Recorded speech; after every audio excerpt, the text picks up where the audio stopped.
નમસ્કાર, વડિયાના વાવડમાં આપનું હાર્દિક સ્વાગત છે। વડિયાના કૃષ્ણપરા વિસ્તારની અંદર ગ્રામ પંચાયતની બાજુમાં રાજાશાહી વખતનું એક ભવ્ય રામ મંદિર હતું।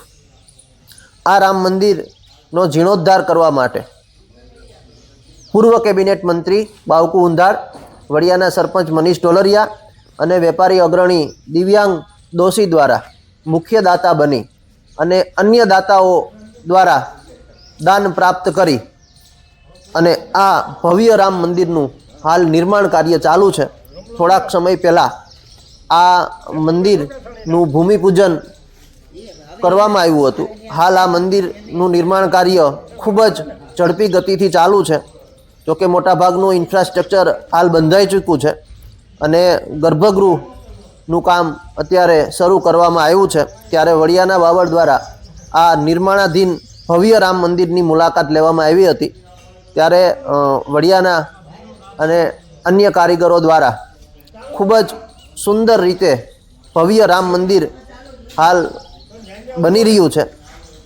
ત્યારે એ રામ મંદિરની અંદર હાલ ગર્ભગૃહનું કામ ચાલી રહ્યું છે અને એ સુંદર રામ મંદિરનું નિર્માણ આવનારા દિવસોની અંદર વડિયામાં થવા જઈ રહ્યું છે। ત્યારે આ તકે વડિયાના સરપંચને પૂછતા તેણે જણાવ્યું હતું કે ટૂંક સમયની અંદર રામ મંદિરનું સંપૂર્ણ કાર્ય પૂર્ણ થશે અને ત્યારબાદ આ મંદિરની મૂર્તિ પ્રતિષ્ઠા કરવામાં આવશે અને ત્યારે વડિયાની અંદર સમગ્ર વડિયાને રામમય બનાવવામાં આવશે।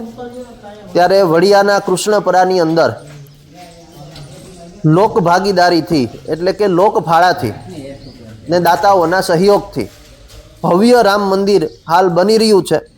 વડિયાને આંગણે પ્રભુ શ્રી રામનું ભવ્ય મંદિર બનતું હોય ત્યારે આ મંદિરની અંદર સમગ્ર ગ્રામજનોની અને વડિયાવાસીઓની ખૂબ જ આસ્થા અને લાગણીઓ જોડાયેલી છે।